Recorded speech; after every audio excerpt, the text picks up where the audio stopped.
géneros y nos encanta abrir el programa así. Ahora sí, sin más, tenemos teatro ritual mezclado con justicia social, hay columna en comunión, hay columna junta, así que Belchi, la negra, todos ustedes. Gracias, muchas gracias. Bueno, nosotros nos ponemos de acuerdo para hacer esta columna, sí, para no pisarnos y para un poco hacer este ensamble y esta mixtura entre lo que es el teatro ritual y lo que es justicia social. Así que dicho esto, la palabra es toda tuya. Bueno, vamos a empezar hablando de la peli, una peli que está muy en boca de todos acá como que revolucionó un poco el mundo del cine y un poco el mundo de la plataforma Prime, o no sé, yo por lo menos en mis redes sociales he oído hablar muchísimo de esta película, por eso también me dieron ganas de verla y traer una columna acá en conjunto para analizar distintas cositas que tienen que ver con el mundo de la ficción y con el mundo verídico, porque en realidad no podemos espolear mucho de esta peli porque ya es historia conocida para todo el mundo, porque tiene que ver con nuestra historia. Argentina 1985 está dirigida por Santiago Mitre, es una producción que es de Prime Video. Es lo que se llama como un tanque de producción porque realmente se nota que hay un buen presupuesto para la peli, tiene una alta calidad.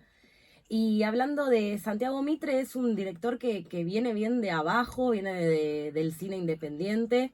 Si alguno ha visto alguna vez una peli de él, puedo mencionar El Estudiante, por ejemplo, como una peli bastante conocida de él.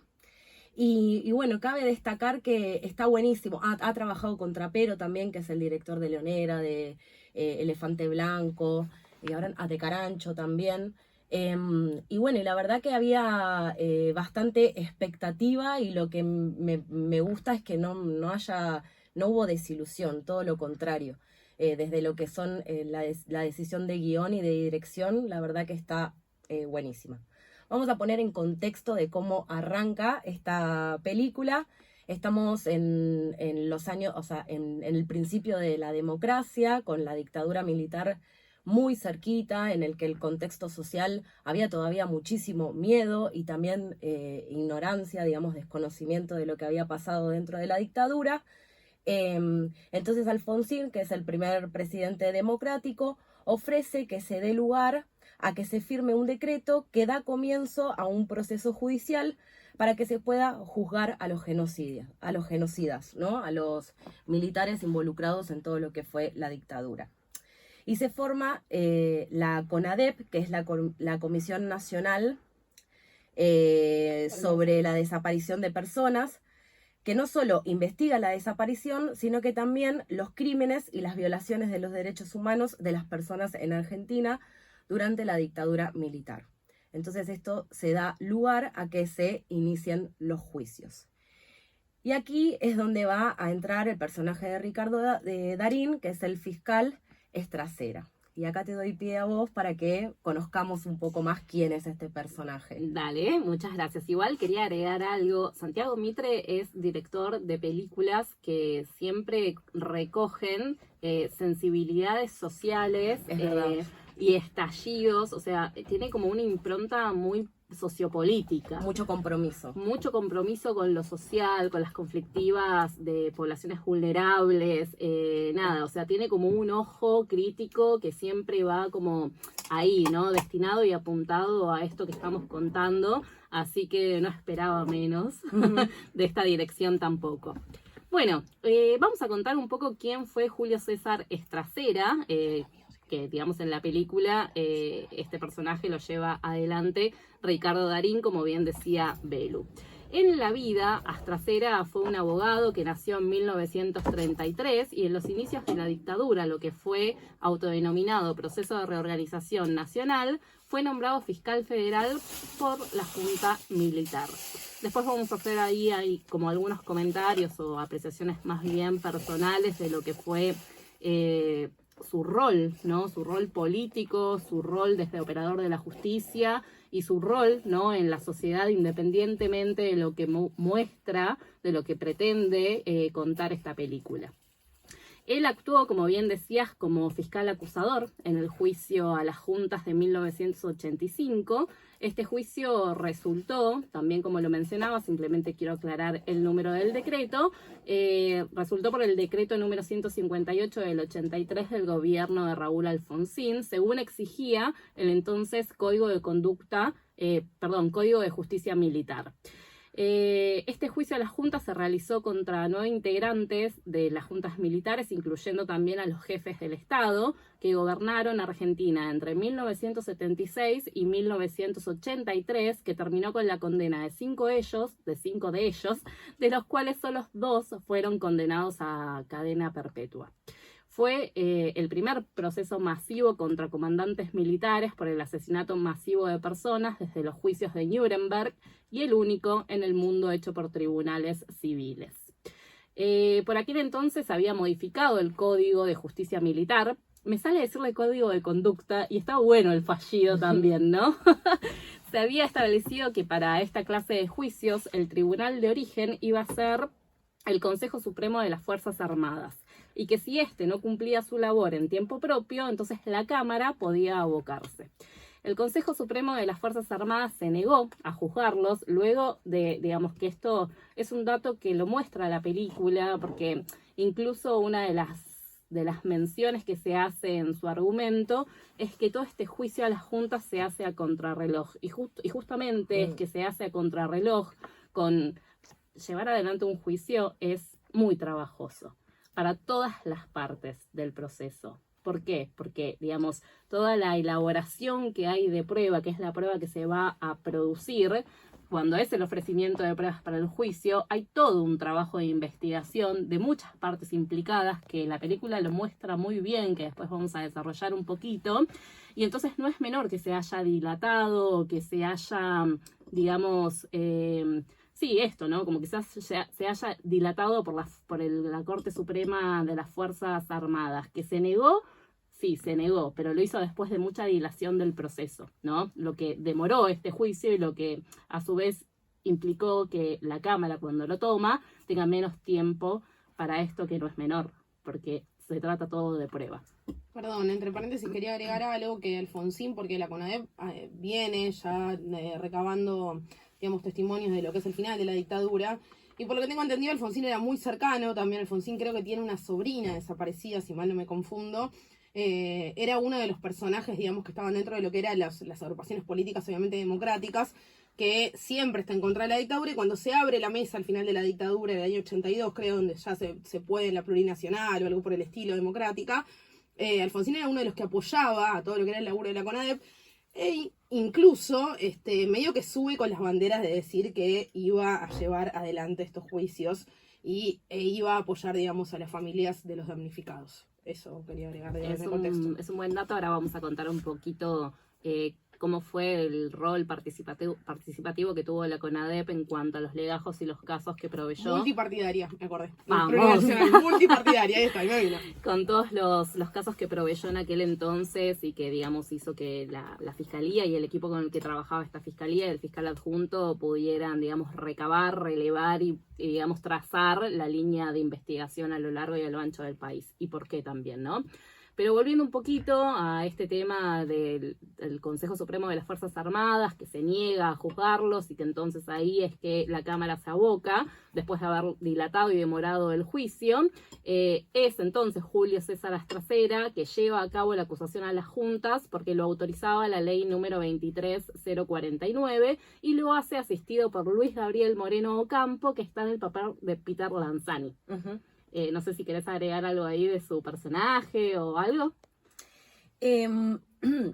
Mira, más que nada que, o sea, lo que te va a mostrar la peli es que es un personaje más joven, que lo va a invitar a Astracera a involucrarse con personas más jóvenes, porque acá también salta todo el tema de la clase media facha, que la gente joven no era a quienes iban a tener que convencer que los genocidas eran culpables, sino más bien las clases, las personas más adultas. Él hace un parentesco con su propia madre, diciendo que es a ella quien va a haber que convencer dentro Claro, de la peli. porque él viene de una familia sumamente conservadora y parte de su familia también es miembro de las Fuerzas Armadas. Entonces eso se ve muy claro.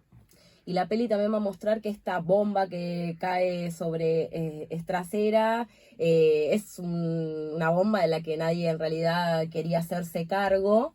Y van a mostrar en la primera parte de la peli este vaivén entre el miedo que le genera al personaje de Darín y las contradicciones, ¿no? Porque un poco la historia lo va a poner como en un lugar de héroe a Estrasera. Ya nos vamos a meter si esto es realmente así o no, ¿no? Esto que anticipabas, Negra. Pero bueno, la peli va a mostrar un poco estas contradicciones y este vaivén de si se hace cargo de esta acusación o no. ¿Qué le pasa Sí. a este personaje con eso? Es verdad, me hiciste acordar de la escena que la Cámara, el tribunal, decide fijar la fecha del juicio, firman y notifican a las partes y entonces al fiscal le llega la notificación de la fecha del juicio del debate oral y público.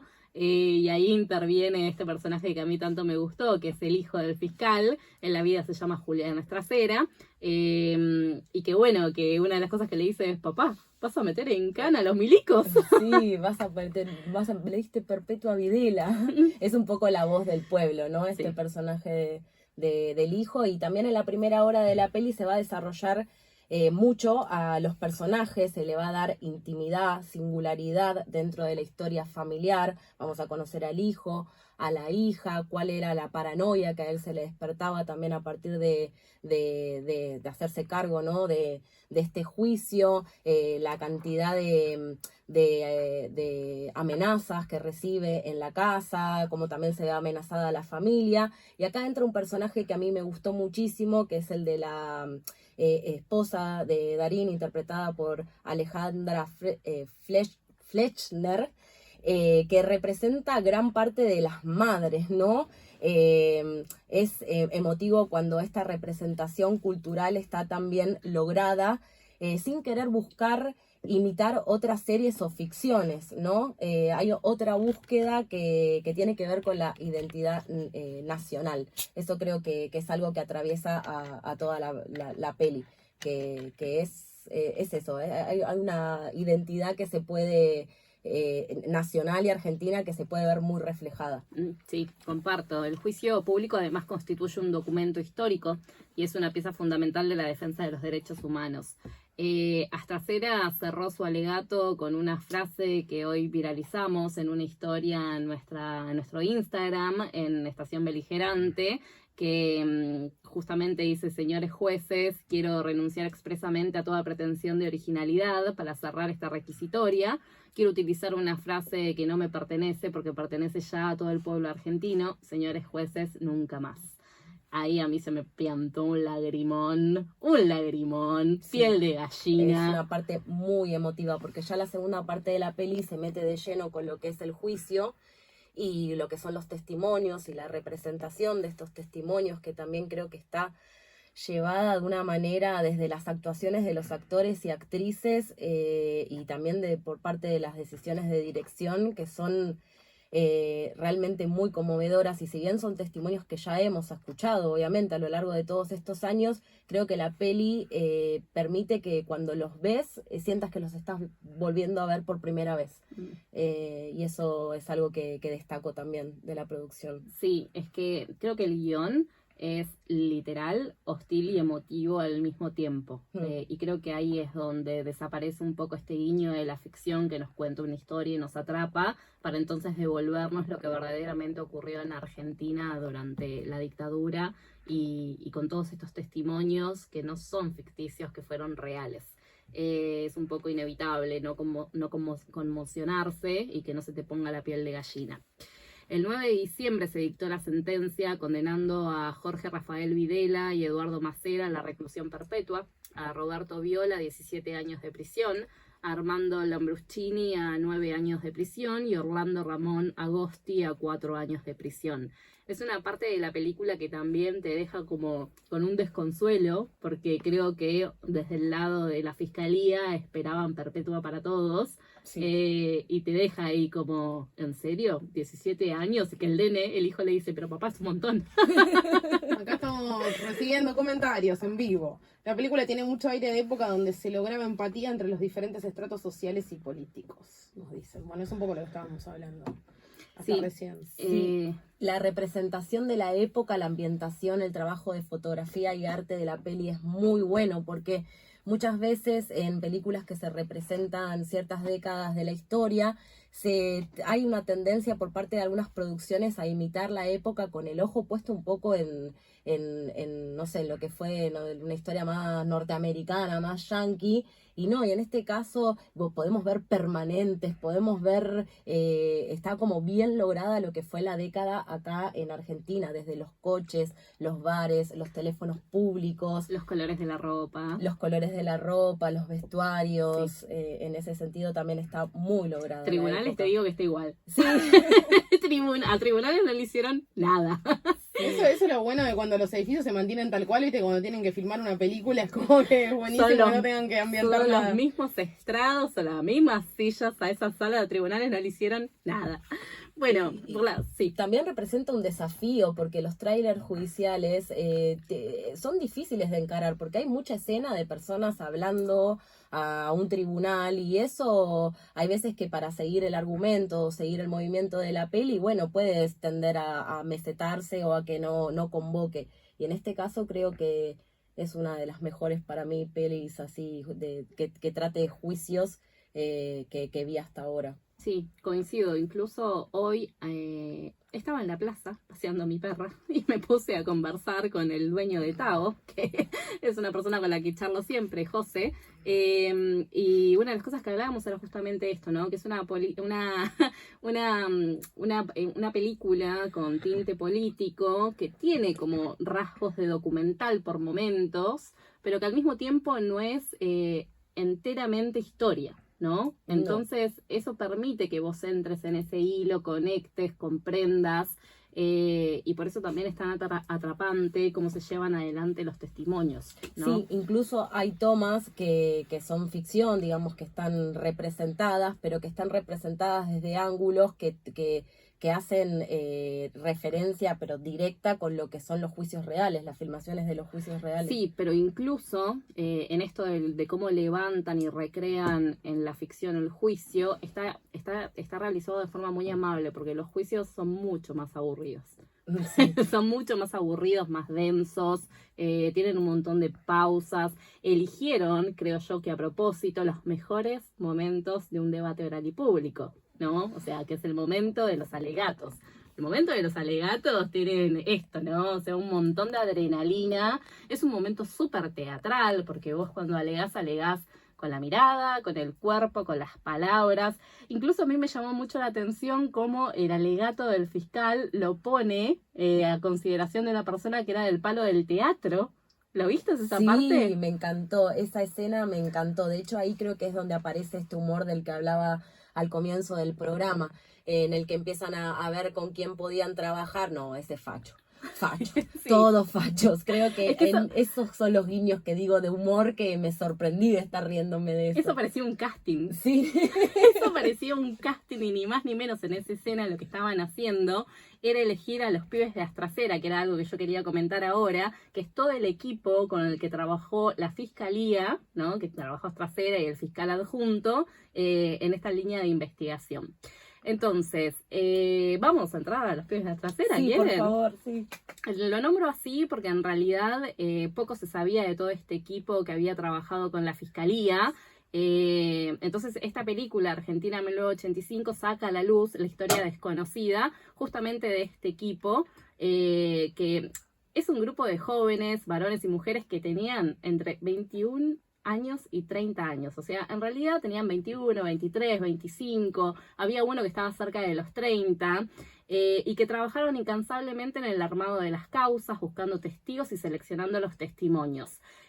Salvo los dos fiscales y algunos otros empleados de la fiscalía, nadie los conocía y no sabían que estaban haciendo este trabajo. Era un trabajo que era casi invisible y que obviamente fue determinante en el desarrollo del juicio oral por la causa número 1384 del juicio a las juntas.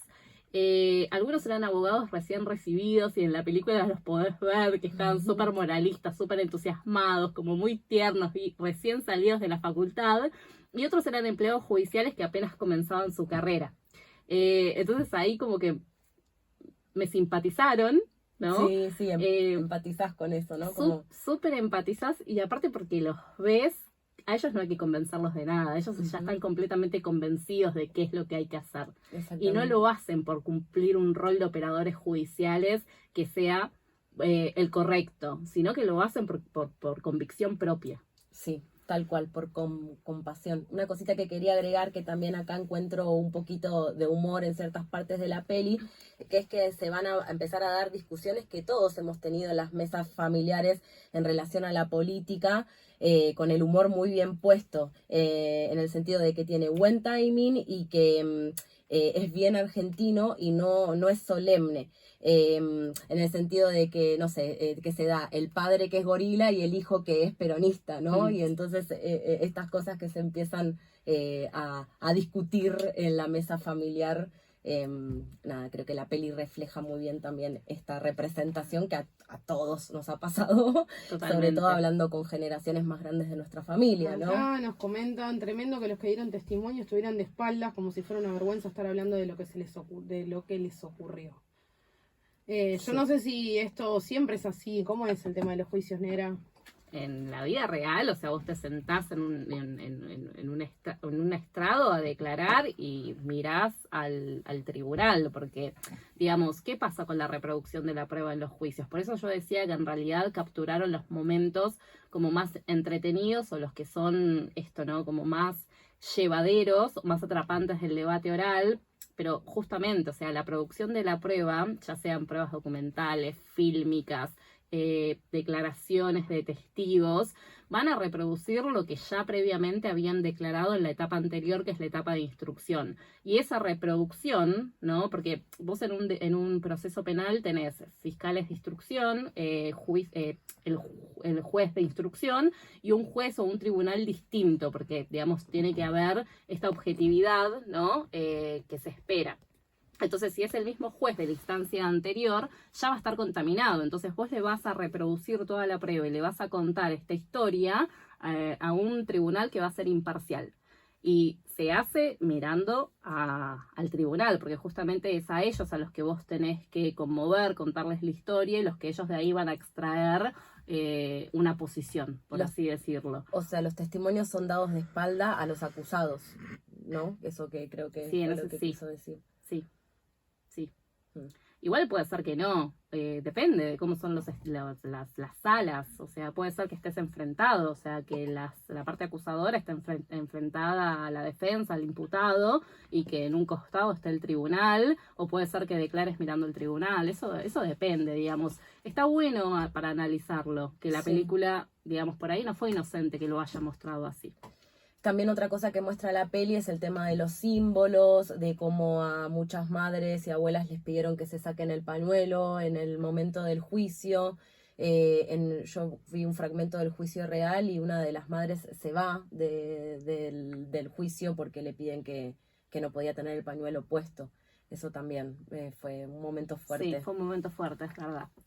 Bueno, la consigna de la investigación en la vida real y en la película fue súper clara. Los casos tenían que alcanzar la mayor cantidad de lugares posibles del país para justamente demostrar que era un plan coordinado y desplegado por todo el territorio nacional.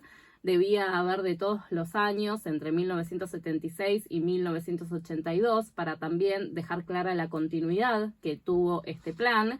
Tenía que haber casos que permitieran involucrar al ejército y también otros perpetrados por la Armada y por la Fuerza Aérea. Y sobre todo tenían que acumular muchas pruebas, porque para que los jueces fallaran, digamos, a favor, no tenían que quedar dudas. La base acusatoria de la Fiscalía provenía, como vos bien decías al principio, de los listados de casos elaborados por la CONADEP, que el Ministerio del Interior remitió en ese momento cerca de 9.000 legajos y casos, pero que AstraZeneca optó por 709 casos que tenían la diversidad necesaria para probar justamente la base de lo que al final fue la acusación. 709 casos de la cantidad que hubo. Fueron los que tenían entidad y prueba suficiente. O sea, la cantidad de casos que quedaron afuera y que no se... Los que quedaron afuera de la CONADEP también, ¿no? Exacto, porque sabemos exacto. que un montón de gente en ese momento no denunció por múltiples motivos. Ya sea por miedo, ya sea por desconocimiento, ya sea porque perdieron contacto con sus familiares desaparecidos, ya sea porque la familia no apoyaba lo que sus familiares hacían, entonces decidieron no declarar. Un montón de motivos que hicieron que en ese momento la CONADEP recabara algunos de todos los testimonios y de todas las personas que sufrieron en carne propia la dictadura. Acá nos dicen que no fue inocente lo del tema del juicio, que se pidió que así fuera que hablaran de espaldas, y también no fue inocente el tema de la no televisación del juicio. O sea, eso fue a propósito. Ajá. Todo eso sucedió de manera, de propósito. Ok. propósito. Fue intencionada. Sí, gracias, negra. Ok. Se me trabó la lengua. La lengua la traba. Bueno, y por último lo que yo quería compartirles, que esto es sumamente personal y que no es un dato que en realidad no agrega demasiado, que Julián Astracera, el hijo, fue uno de mis personajes favoritos y que investigándolo un poco en una nota que le hicieron, contó que su madre no estaba de acuerdo con la película porque, según su apreciación personal, en la ficción se pierde una parte de la verdad frente a la necesidad de darle al espectador un hilo conductor que sea atrapante. Y cuenta además Julián, ¿no?, que él no participó del guión, pero que tuvo una entrevista con Santiago Mitre y con algunos encuentros con los productores. También, digamos, desmintió algunos sucesos que se muestran en la película, que son súper simbólicos y que quizás también es ahí donde aparece algo del humor, pero sí contó que, digamos, él cuando tenía 14 años, porque tiene 14 años en la película, salía del colegio y todos los días iba a visitar a su papá a la fiscalía. Y vos lo ves y parece un mini fiscal, o sea, le falta ponerle a ese niño, o sea, preadolescente, un trajecito y mandarle un estrado, es una ternura. Sí, por supuesto que esto no es un documental, es una historia ficcional basada en hechos reales. Eso siempre como que hay que tenerlo presente porque ahora se usa muchísimo, mismo con la película, la última de Marilyn Monroe, Blondie. O sea, no son versiones reales, hay siempre ficción detrás de esto que se cuenta y va a estar intervenido por cuestiones que el director o los guionistas también quieren contar mediante la pieza, ¿no?, que se elige desarrollar. Yo creo que es un momento clave, ¿no?, histórico también para retomar y seguir hablando de todas estas situaciones, sobre todo con el intento a magnicidio de Cristina que estuvo hasta hace poco. Todavía, si bien hay mucha más conciencia, por supuesto que los años pasaron y fuimos adquiriendo cada vez más conocimientos, todavía hay sectores sociales que reivindican la dictadura, lamentablemente, y tenemos una parte joven que apoya a los gobiernos neoliberales, las derechas. Entonces creo que hay que seguir hablando de todas estas, de esta parte oscura de nuestra historia. Y bueno, y también mencionar que Astracera fue un personaje, fue un fiscal que si bien en la peli está contada esta parte de su trayectoria, no está bien dicho, Está perfecto, sí. de su trayectoria, claro, pero bueno, no ha sido, o sea, como que la peli lo deja muy como héroe y no sé si ha sido tan así tampoco a lo largo de la historia. Sí, yo lo que quería decir en relación a todo esto que estás diciendo es que primero esta parte oscura de la historia argentina la tenemos para bien o para mal, de acuerdo al tinte político, de idiosincrasia que persigas, como un ADN. Entonces quienes lo reivindican probablemente sea todo este grupo de personas que vos acabas de mencionar, pero también hay algo de la memoria activa, ¿no? Uh-huh. que hace que todo esto se resignifique, que no nos olvidemos de lo que sucedió y este reclamo de que nunca más tiene que volver a suceder algo así y este repudio por sucesos que sean al menos parecidos en democracia, sobre todas las cosas. Y sí, lo de Astracera, que la película lo deja como un héroe, creo que tuvo un rol Me sale decir oportunista, por algo que hablábamos recién en Bambalinas, de estar en el tiempo y en el lugar preciso para llevar a cabo una función, porque no deja de ser un funcionario público, pero que digamos con los años no fue consecuente con eso que se muestra en la película o con este pequeño gesto que tuvo en la historia argentina. Y bueno, no es consecuente por un montón de habeas corpus que rechazó en esa misma época para presos políticos.